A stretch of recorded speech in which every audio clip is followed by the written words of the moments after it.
तुलसीदास ने लिखा, बंदव गुरुपद पद्म परागा सुरुचि सुवास सरस अनुरागा। अभिवादन में अगर सबसे उत्तम है तो चरण स्पर्श करना, पैर छूना। और कुछ लोग कहते हैं कि पत्नी के पैर छूने से लक्ष्मी की असीम कृपा होती है। और एक ऐसे व्यक्ति हमसे मिले भी थे, कुछ दिनों तक संपर्क रहा, तो उनके बारे में अक्सर कई आदमी कहते हैं कि जब भी कहीं जाना होता है तो अपनी पत्नी का पैर छूते हैं।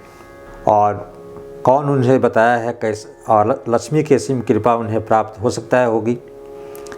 लेकिन पत्नी के लिए सबसे बड़ा जो है ये दुखद है।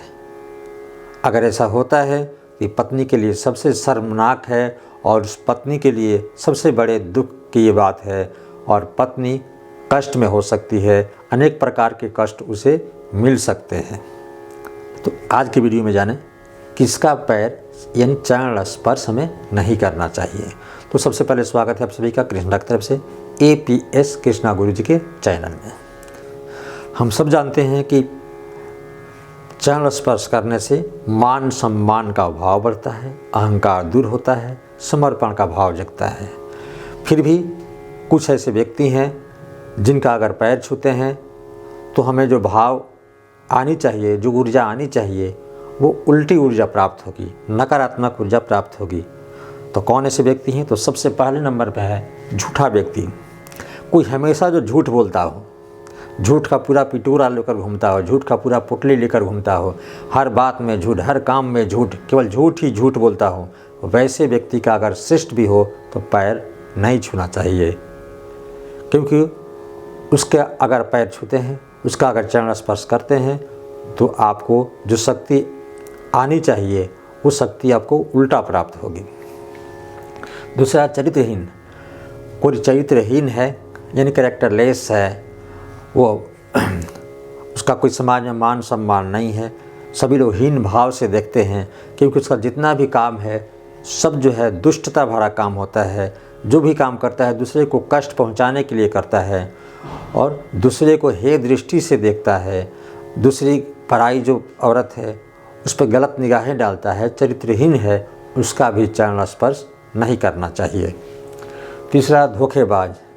जो मुंह पर अच्छा बोले और पीछे हमेशा जो है यानी पीठ पीछे आपको जो है हानि पहुंचाने का प्रयास करे। समाज में हमेशा जो है एक दूसरे का, परिवार से लेकर जहां भी है वह धोखेबाज है, हमेशा किसी न किसी को वो अपने बात के जाल में फांस करके धोखा देता है। तो धोखेबाज, झूठ, ऐसे फरेबी आदमी का पैर नहीं छूना चाहिए। और अधार्मिक यानी जो धर्म की बातें है, जो नियम है किसी भी धर्म की, वो किसी धर्म का ना मानता हो, अधार्मिक हो, हमेशा उल्टा ही सोचता हो, वैसे अधार्मिक व्यक्ति के भी पैर नहीं छूना चाहिए। और नकारात्मक सोच, हमेशा जो हर बात में उल्टा ही सोचे, अपने फ़ायदे के लिए उल्टा ही सोचे, तो उल्टा सोच रखने वाले, नकारात्मक सोच रखने वाले व्यक्ति का भी पैर नहीं छूना चाहिए। झूठ, फरेब, अहंकारी, नकारात्मक सोच वाले, धार्मिक, धोखेबाज, इन लोगों का अगर पैर छूते हैं तो जो सकारात्मक ऊर्जा हमें बड़े बुजुर्गों से जो पैर छूने से मिलती है, उस सकारात्मक, उनके पास सकारात्मक ऊर्जा तो है ही नहीं, तो सकारात्मक ऊर्जा आई कहाँ से? उनके पास तो नकारात्मक है, तो फिर आपको भी तो नकारात्मक ही मिलेगी। इसलिए वैसे व्यक्तियों का चरण स्पर्श यानी पैर नहीं छूना चाहिए। कहा जाता है कि अगर हम दादी, नानी या चाची का चरण स्पर्श करते हैं तो हमारा जो है चंद्र दोष दूर होता है। अगर हम बड़े भाई का अगर चरण स्पर्श करते हैं, मंगल दोष दूर होता है।